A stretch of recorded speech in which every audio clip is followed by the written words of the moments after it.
ఇండియాలో బెస్ట్ కాలేజ్లో MBA PGDM ABM చేయాలనుకుంటున్నారా? అయితే మీకోసమే Midas. Hi friends, I am Purnima, English and Soft Skills Trainer from Formula Spoken English Institute. ఈరోజు English మాట్లాడటం గురించి, అలాగే ఇంగ్లీష్ మాట్లాడాలంటే మనకున్న భయాల గురించి, వాటిని ఎలా ఓవర్కమ్ చేసి మనం ఇంగ్లీష్ పర్ఫెక్ట్గా ఫ్లూయెంట్గా మాట్లాడొచ్చో కొన్ని టిప్స్ చెప్పాలనుకుంటున్నాను మీకు. మీరు రెడీగా ఉన్నారా నేర్చుకోవడానికి? అయితే చూద్దాం. అసలు మనం ఇంగ్లీష్ ఎందుకు మాట్లాడలేకపోతున్నామండి? ఒకసారి మిమ్మల్ని మీరు క్వశ్చన్ చేసుకోండి, మీకే ఆన్సర్ దొరుకుతుంది. బట్ చాలామంది ఇవాళ చూస్తుంటే గ్రాడ్యుయేట్స్ కానివ్వండి, లేకపోతే ఎంప్లాయీస్ కానివ్వండి, లేకపోతే హౌస్ వైఫ్స్ కానివ్వండి, ఎవరైనా సరే ఇంగ్లీష్ అంటే అదొక పెద్ద భూతం, మాకు రాదు, మేము మాట్లాడలేము అనే భయాన్ని పెట్టుకొని ఉంటున్నారు. ముందు ఆ భయాన్ని వదిలేస్తే సగం ఇంగ్లీష్ వచ్చినట్లే. ఇంకొక క్వశ్చన్ వేస్తాను మీకు. అసలు రోజులో మనం ఇంగ్లీష్ ఎక్కువ మాట్లాడుతున్నామా, తెలుగు ఎక్కువ మాట్లాడుతున్నామా? ఒకసారి మిమ్మల్ని మీరు చెక్ చేసుకోండి. మార్నింగ్ లేచిన దగ్గర నుంచి నైట్ పడుకునే వరకు మనం ఎక్కువ శాతం ఇంగ్లీషే మాట్లాడతాం. మార్నింగ్ లేచాను, 6కి లేచాను, టీ తాగాను, కాఫీ తాగాను, ఇలా ప్రతి వర్డ్ కూడా మనం వాడుతుంది ఇంగ్లీషే కదా. మరి ఇంకా ఇంగ్లీష్ రాదని ఎందుకు అనుకుంటాం? ఆల్మోస్ట్ మన దగ్గర 50 to 60% ఇంగ్లీష్ ఉంది. మనం రోజువారీ జీవితంలో దాదాపు 50 నుంచి 60% వరకు ఇంగ్లీష్ వాడుతూనే ఉన్నాం. ఇక మిగతాది మనకి ఒక సిస్టమాటిక్ వేలో నేర్చుకోగలిగితే 100% ఇంగ్లీష్ పర్ఫెక్ట్గా మాట్లాడొచ్చు. అయితే ఎలాంటి టిప్స్ ఫాలో చేస్తే మనకి ఇంగ్లీష్ కరెక్ట్గా ఫ్లూయెంట్గా వస్తుంది, ఆ భయాన్ని కూడా మనం వదిలేసి పర్ఫెక్ట్గా మాట్లాడగలమో చూద్దాం. ఏంటి ఆ టిప్స్ అంటే, ఫస్ట్ ఇంగ్లీష్ స్పీకింగ్లోకి వచ్చినప్పుడు గ్రామర్ చాలా అవసరం అండి. తెలుగుకైనా ఇంగ్లీష్కైనా మరి ఏ లాంగ్వేజ్కైనా గ్రామర్ అనేది మనకు పర్ఫెక్ట్గా రావాలి. గ్రామర్ అంటే ఏం లేదు, రూల్స్ అండ్ రెగ్యులేషన్స్ ఫాలో చేయటం. ఆమె వచ్చాడు అనం కదా తెలుగులో, ఆమె వచ్చింది అంటాం, అదే గ్రామర్. అతను వచ్చింది అనం కదా, అతను వచ్చాడు అంటాం, అదే గ్రామర్. ఇక్కడ కూడా గ్రామర్లోకి వచ్చినప్పుడు పర్ఫెక్ట్గా ఎక్కడ ఎలా యూజ్ చేయాలి అనేది మనకు తెలియాలి. గ్రామర్ తెలియటం అంటే మనకి 10th క్లాస్ వరకే గ్రామర్ తెలిసిపోయింది, 10th క్లాస్లోనే మనం నేర్చేసుకున్నాం. కానీ దాన్ని యూజ్ చేస్తూ మాట్లాడటం అనేది ఇంతవరకు ప్రాక్టీస్ చేయాలి. మీకు విల్ అంటే తెలీదా? తెలుసు. షల్ అంటే తెలీదా? తెలుసు. వజ్ అంటే తెలుసు కదా, ఈజ్ అంటే తెలుసు కదా, ఇవన్నీ తెలుసు. కానీ ఎక్కడ ఎగ్జాక్ట్గా మాట్లాడాలి అనేది మనకు తెలియదు. వాటిని ఎక్కడ యూజ్ చేయాలి, according to tense, according to person మనం వర్బ్ని చేంజ్ చేయగలిగితే ఇంగ్లీష్ పర్ఫెక్ట్గా మిస్టేక్స్ లేకుండా మాట్లాడచ్చు. అదే గ్రామర్ యూసేజ్ అండి. గ్రామర్ని పర్ఫెక్ట్గా according to situation, according to person, tense మనం యూజ్ చేయటం నేర్చుకోవాలి. ఆ తర్వాత మనకి మోస్ట్ ఇంపార్టెంట్ వెకాబులరీ. వెకాబులరీ అంటే ఏం లేదండి, వర్డ్సే. ఎన్ని వర్డ్స్ కావాలి ఇంగ్లీష్లో మాట్లాడాలి అంటే కనీసం 3000 వర్డ్స్ కావాలి.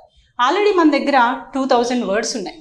రోజువారీ మనం యూజ్ చేసేవన్నీ కూడా ఇంగ్లీష్లోనే వాడుతున్నాం, తెలుగులో వాడడం అనేది చాలా తక్కువ. సో ఆ వర్డ్స్ అన్నీ కనీసం ఒక 2000 ఉండవా? ఖచ్చితంగా ఉంటాయి. ఇంకొక 1000 వర్డ్స్ మీరు కొత్తగా నేర్చుకోవాల్సి ఉంటుంది. అవి కూడా మనం రోజువారీ చేసేవన్నీ, మనం వాడే వస్తువులు కావచ్చు, ఇలాంటివన్నీ వాటిని ఇంగ్లీష్లో ఏమంటారు? ఒకసారి మనకి గూగుల్ ఉంది కదా, అందరం ఫోన్స్ యూజ్ చేస్తూనే ఉంటాం. ఆ గూగుల్లో సెర్చ్ చేస్తే ప్రతి వర్డ్ మీనింగ్ వస్తుంది. అలాంటి మీనింగ్స్ ఒక 1000 మీరు నేర్చుకోవడానికి ట్రై చేయండి. ఇక్కడ గ్రామర్ నేర్చుకుంటూ అలాగే కొన్ని కొత్త కొత్త వర్డ్స్ యాడ్ చేస్తూ వాటిని బేస్ చేసుకొని సెంటెన్స్ని అలాగే క్వశ్చన్ని మనం ఫామ్ చేయగలిగితే ఒక స్టెప్ ఎక్కినట్టే. ఫస్ట్ మళ్ళీ ఒకసారి చెప్పమంటారా? గ్రామర్ని కరెక్ట్గా యూజ్ చేస్తూ, వెకాబులరీ కొత్త కొత్త వర్డ్స్ని యూజ్ చేస్తూ, వాటిని రెండింటిని బేస్ చేసుకొని సెంటెన్స్ని ఫామ్ చేయటం, క్వశ్చన్ని ఫామ్ చేయటం. ఇక్కడ ఇంకొక విషయం ఏంటంటే, మనకి సెంటెన్స్కి క్వశ్చన్కి డిఫరెన్స్ తెలియాలి. చాలామంది సెంటెన్స్నే క్వశ్చన్గా అడిగేస్తూ ఉంటారు. అది కాదండి. ఖచ్చితంగా సెంటెన్స్ అంటే ఏంటి, క్వశ్చన్ అంటే ఏంటి. ఐ హ్యావ్ పెన్ అంటాం. అలాగే నీ దగ్గర పెన్ ఉందా అన్నప్పుడు డూ యూ హ్యావ్ పెన్ అంటాం. అంటే ముందు డూ డూ వస్తుంది అనమాట. అంటే ఈ డిఫరెన్స్ తెలియకుండా యూ హ్యావ్ పెన్ అంటారు కొంతమంది. అది క్వశ్చనా? కాదు. మనం అడిగే విధానం క్వశ్చన్లా ఉంది కానీ అది క్వశ్చన్ కాదు. ఖచ్చితంగా దాని ముందు డూ పెడితేనే అది క్వశ్చన్ అవుతుంది. కాబట్టి క్వశ్చన్ అంటే ఏంటి, సెంటెన్స్ ఏంటి, డిఫరెన్స్ తెలియాలి, వాటిని యూజ్ చేయడం కూడా మనకు అర్థం కావాలి.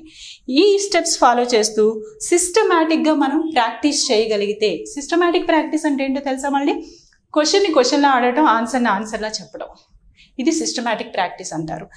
అదేవిధంగా ఆ క్వశ్చన్ని ప్రొలాంగ్ చేసుకుంటూ వెళ్ళడం. ఒక క్వశ్చన్ వేసి ఒక ఆన్సర్ దగ్గర ఆగిపోతే మనం ఎక్కువసేపు మాట్లాడలేము. అదే ఇంకా ప్రొలాంగ్ చేస్తూ రిలేటెడ్ క్వశ్చన్స్ వేయగలిగాం అనుకోండి. Do you have pen? Yes, I have pen. Which pen do you have? I have a Parker pen.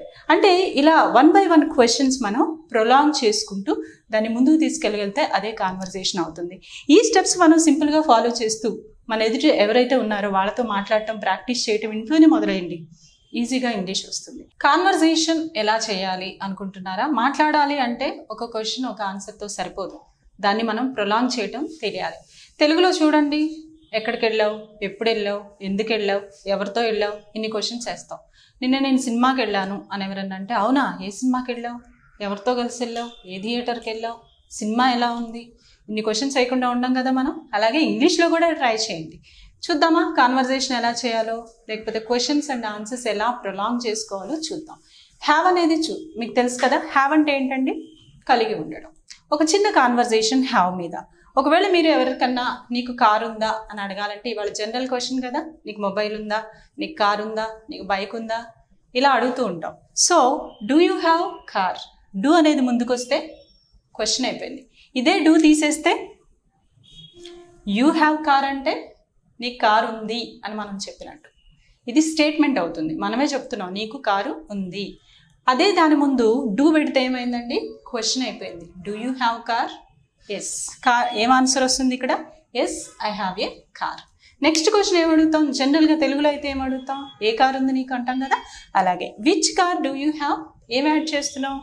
Question words add చేస్తున్నాం. క్వశ్చన్ వర్డ్స్ అంటే what, when, why, which, how, how many, how long, ఇలాంటివన్నీ కూడా question words. అవి just ముందు ఏ question అయితే ఉందో దాని ముందు యాడ్ చేసుకుంటూ వెళ్తే అదే కాన్వర్సేషన్ అవుతుంది. డూ యూ హ్యావ్ కార్ తర్వాత నెక్స్ట్ క్వశ్చన్ ఏం అడుగుతాం? జనరల్గా తెలుగులో ఫస్ట్ మనం తెలుగులో ఆలోచిద్దాం. తెలుగులో ఊహించుకోండి, ఇది అడుగుతా కదా, నెక్స్ట్ దాన్ని ఇంగ్లీష్లో ట్రై చేయండి. అంటే which car do you have? I have a swift car. Next question ఏమడుగుతావు? అవునా, ఏ కలర్ కార్ ఉంది? ఎస్, అక్కడికే వద్దాం. Which colour car do you have? ఏం అడుగుతున్నావు?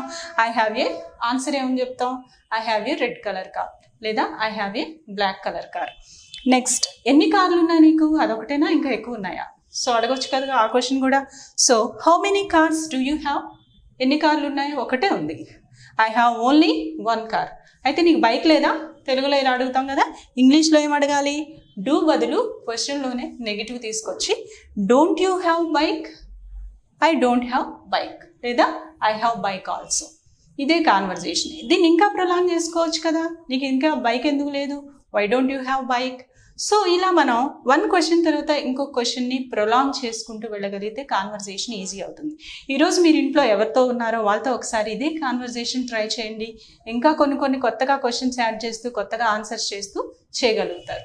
సో మళ్ళీ ఒకసారి చూడండి, ఈ క్వశ్చన్ వర్డ్స్ని యాడ్ చేస్తూ మనం క్వశ్చన్ అండ్ ఆన్సర్ని ప్రొలాంగ్ చేసుకోగలిగితే కాన్వర్జేషన్ అనేది ఈజీగా వస్తుంది. మీరు ఇంగ్లీష్లో మాట్లాడాలి అనుకునే ప్రతి వర్డ్ని ముందు, ప్రతి సెంటెన్స్ని ముందు తెలుగులో ఊహించుకోండి. ఏం క్వశ్చన్, ఇదైతే నేను ఏ క్వశ్చన్ వేస్తాను, అదే క్వశ్చన్ మళ్ళీ మనం ఇంగ్లీష్లో ఎలా ట్రాన్స్లేట్ చేసుకోవాలి. గ్రామటికల్ మిస్టేక్స్ లేకుండా ముందు స్టేట్మెంట్ని అలాగే క్వశ్చన్ని కూడా ఫ్రేమ్ చేసుకొని దాన్ని మనం ప్రాక్టీస్లో పెట్టగలిగితే ఇంగ్లీష్ మాట్లాడటం చాలా ఈజీగా ఉంటుందండి. ఇప్పుడు ఇది చూస్తుంటే మీకు కష్టంగా అనిపిస్తుందా అండి? ఇంగ్లీష్ కాన్వర్జేషన్ చేయడం కష్టం అనిపించిందా? లేదు, చాలా ఈజీ. నిజం చెప్పాలంటే తెలుగు కంటే ఈజీ. కాకపోతే తెలుగు మనం చిన్నప్పటి నుంచి నేర్చుకున్నాం, అది మదర్ టంగ్ కాబట్టి అది ఈజీగా అనిపించింది. కానీ తెలుగు కంటే ఇంగ్లీష్ చాలా చాలా ఈజీగా వస్తుంది. ఇప్పుడు మీరు ఇది ఫ్రేమ్ చేయటం ఎంత ఈజీగా ఉందో ఇంకో కాన్వర్జేషన్ చేయటం కూడా అంతే ఈజీ. మీరు ఏమీ భయపడకుండా ఈరోజే ఇదే హ్యావ్ని ఉపయోగిస్తూ ఇంకొక క్వశ్చన్ని, ఇంకొక ఆన్సర్ అంటే ఒక కాన్వర్జేషన్ ఫ్రేమ్ చేయడానికి ట్రై చేయండి. అలాగే మీ ఇంట్లో ఎవరున్నా సరే సిగ్గుపడకుండా, భయపడకుండా వాళ్ళని కూడా కూర్చోబెట్టి వాళ్ళతో కాన్వర్జేషన్ చేయడానికి ప్రయత్నించండి. ఖచ్చితంగా మీకు ఇంగ్లీష్ చాలా ఫ్లూయెంట్గా వస్తుంది. ఇంకా ఇంగ్లీష్ గురించి టిప్స్, ఎలా మాట్లాడాలో వాటి గురించిన వివరాలు తెలుసుకోవాలనుకుంటే నెక్స్ట్ వీడియో ఖచ్చితంగా చూడండి.